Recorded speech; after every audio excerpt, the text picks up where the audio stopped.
चलिए, तो आज हम डिस्कशन करेंगे मैकेनिज्म ऑफ एक्शंस के बारे में। ये हमारी मैकेनिज्म ऑफ एक्शंस की हम नई सीरीज़ शुरू करने जा रहे हैं, जहाँ पे हम लोग mechanism of action of all the drugs हम सेक्शन वाइज कंप्लीट करेंगे। ज़्यादातर बच्चों को मैकेनिज्म ऑफ एक्शन समझने में थोड़ा तकलीफ़ होता है, तो हमारा ऐसा प्लानिंग है कि थोड़ा सिंप्लीफाइड वे में समझाए, जिससे फिर अगर बच्चे बुक रीड करते हैं तो उन्हें पता चल जाए।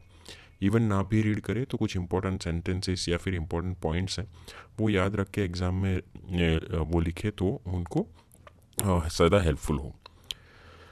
तो देखते हैं हम लोग बीटा लैक्टम्स के बारे में। ये एक फिगर है जिसमें सभी एंटी माइक्रोबियल्स का मैकेनिज्म ऑफ एक्शन एक ही जगह पे दे दिया गया है।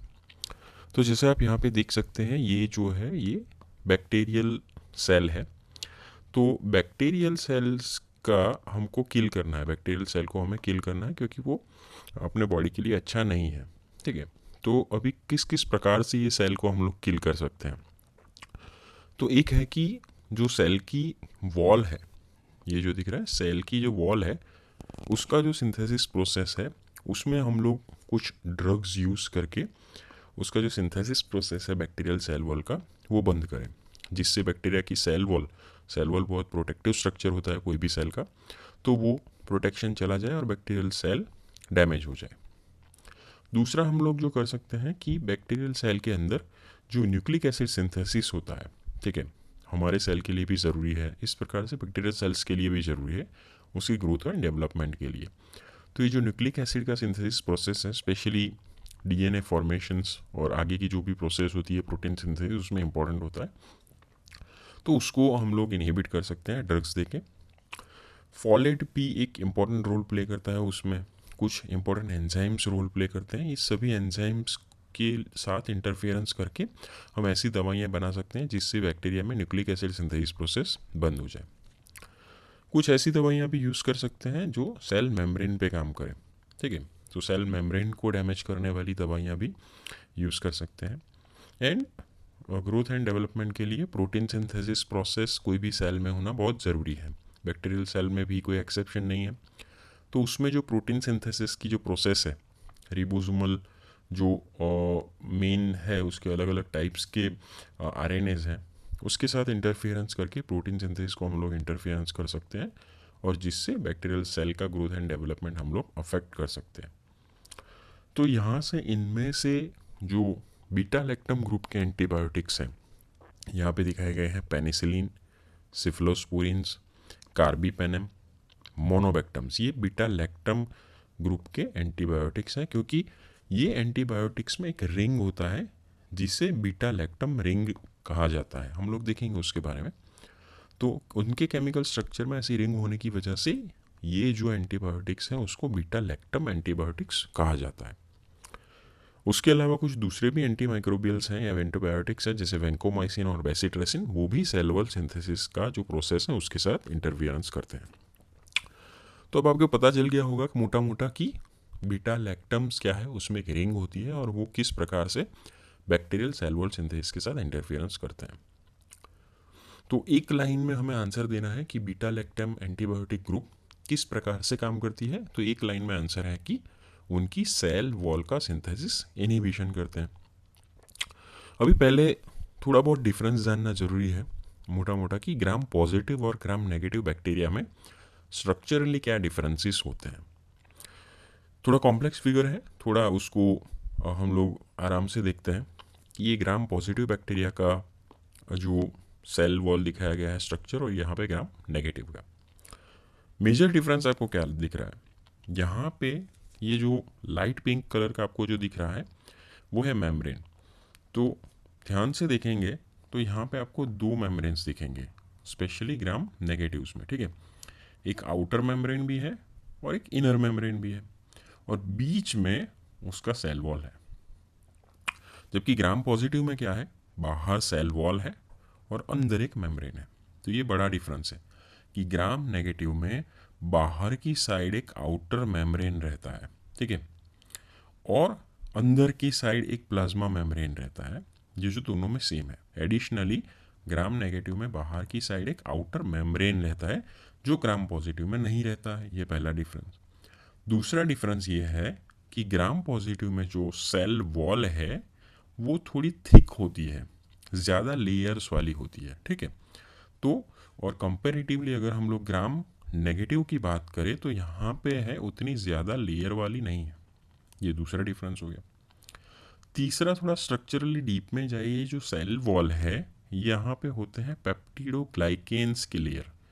मीन्स कि अगर ये वर्ड को हम लोग डिवाइड करें, पेप्टिडो मीन्स प्रोटीन और ग्लाइकेन मीन्स ग्लूकोज, तो ग्लूकोज और प्रोटीन के बने हुए लेयर्स होते हैं। जबकि यहाँ पे क्या होते हैं, पेप्टिडोग्लाइकेन को तो लेयर होते ही है, लेकिन थोड़े बहुत लाइपोप्रोटीन्स भी उसमें होते हैं, लिपिड स्ट्रक्चर्स भी होते हैं, ठीक है।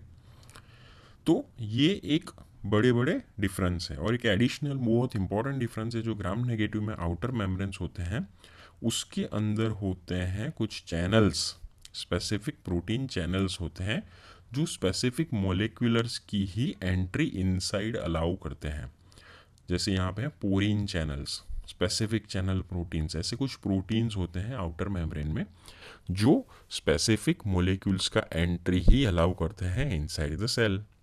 तो ये डिफरेंस हो गया है ग्राम पॉजिटिव और ग्राम नेगेटिव का। ग्राम पॉजिटिव में ऐसा किसी भी प्रकार का आउटर लेयर सेल वॉल के बाहर नहीं होता है।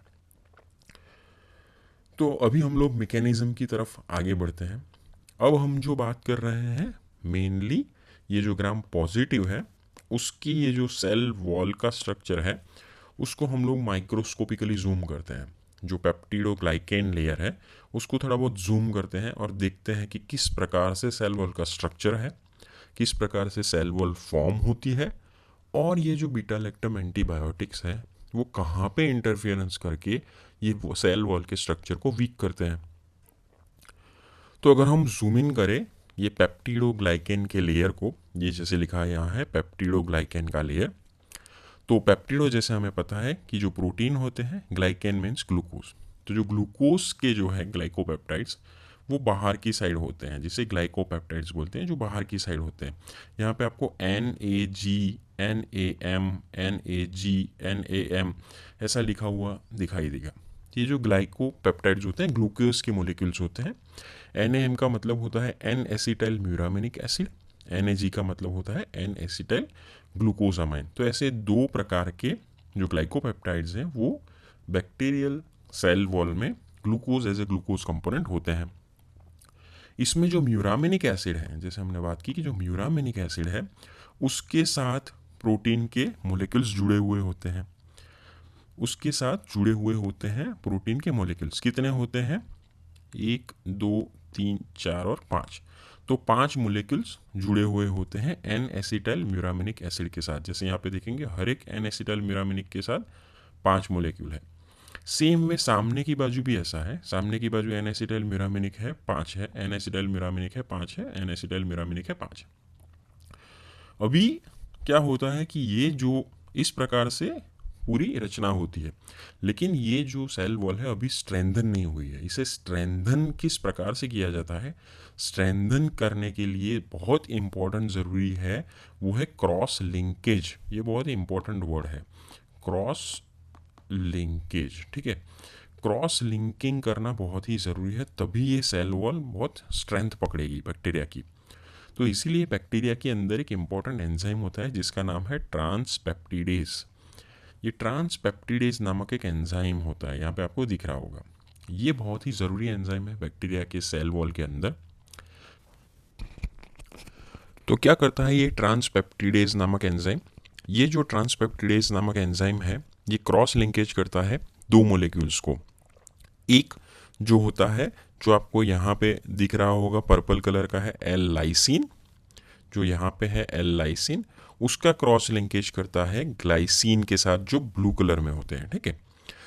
तो जो ऑलरेडी यहाँ पे लिंक्ड है उसे वो एलिमिनेट करता है।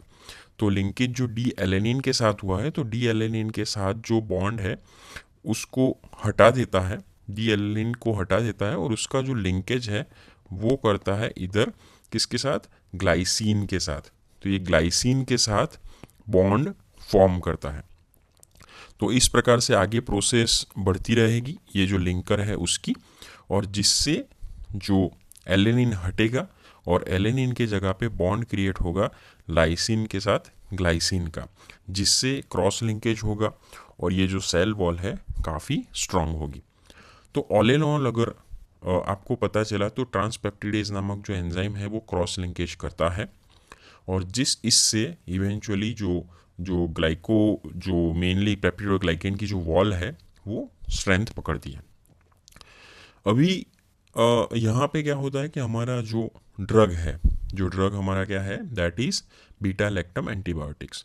तो बीटा लैक्टम एंटीबायोटिक्स कहाँ पे काम करता है? जो बीटा लैक्टम एंटीबायोटिक्स है ये जो ट्रांसपेप्टिडेज नामक एंजाइम को इनहिबिट करता है। हमारा जो बीटा लैक्टम जो एंटीबायोटिक ग्रुप ऑफ ड्रग्स हैं ये ट्रांसपेप्टिडेज नामक एंजाइम को बंद करता है, जिससे ये क्रॉस लिंकेज की प्रोसेस आगे नहीं बढ़ सकती और जिससे सेल वॉल का सिंथेसिस बंद हो जाता है, ये सेल वॉल वीक हो जाती है। अभी जो बीटा लैक्टम है, ट्रांसपेप्टिडेज तो एक एंजाइम है, एंजाइम प्रोटीन से बने होते हैं, तो एंजाइम के ऊपर भी एक स्पेसिफिक प्रोटीन होता है जिसे पेनिसिलिन बाइंडिंग प्रोटीन कहते हैं। तो ये जो बीटा लैक्टम है वो ट्रांसपेप्टिडेज के ऊपर आया हुआ स्पेसिफिक पेनिसिलिन बाइंडिंग प्रोटीन के ऊपर बाइंड होता है और वो ट्रांसपेप्टिडेज को इनहिबिट करता है। तो इस प्रकार से स्पेसिफिक प्रोटीन के साथ बाइंड होके ये ट्रांसपेप्टिडेज एंजाइम को इनहिबिट करता है और जिससे बैक्टीरियल सेल वॉल सिंथेसिस की प्रोसेस बंद हो जाती है। अब सेल वॉल वीक हो गई, उससे क्या होगा कि अंदर तो जो सेल के अंदर होता है वो हाइपर ऑस्मोलारिटी होती है, ऑस्मोटिक लेवल ज़्यादा होते हैं, जिससे धीरे धीरे धीरे सेल लाइसिस हो जाता है और बैक्टीरियल सेल का डेथ हो जाता है। कई बार फॉल्टी सेल वाले भी नए बैक्टीरियाज ग्रो होते हैं और जिससे इवेंचुअली वो उनका लाइसिस होना तय है। तो इस प्रकार से ये जो beta lactam group of antibiotics हैं सेल वॉल सिंथेसिस की प्रोसेस बंद करते हैं। और क्योंकि ग्राम पॉजिटिव बैक्टीरिया में ये जो पेप्टिडोग्लाइकेन लेयर्स ज़्यादा होते हैं, क्रॉस लिंकेज ज़्यादा होना है, तो इसीलिए जो पेनिसिलिन है, स्पेसिफिकली फर्स्ट जनरेशन पेनिसिलिन, वो ग्राम पॉजिटिव बैक्टीरियाज के ऊपर ज़्यादा काम करती है, क्योंकि यहाँ पे उनको काम करने के लिए काफ़ी रूम मिल जाता है। यहाँ पे क्रॉस लिंकेज कम होता है, इतने ज़्यादा लेयर्स नहीं होते हैं, ठीक है। यहाँ पे ऐसा माना जाता है कि 50 से भी ज़्यादा लेयर्स होते हैं ग्राम पॉजिटिव में, तो इसीलिए जो पेनिसिलिन जी है वो ग्राम पॉजिटिव की तरफ ज़्यादा काम करती है, जबकि उसके बाद आई हुई अमीनो पेनिसिलिन्स हैं वो ग्राम नेगेटिव के ऊपर काम करती है। वो ये पोरीन चैनल्स के थ्रू अंदर जाके फिर सेल वॉल सिंथेसिस इनहिबिट करती है। Thank you very much.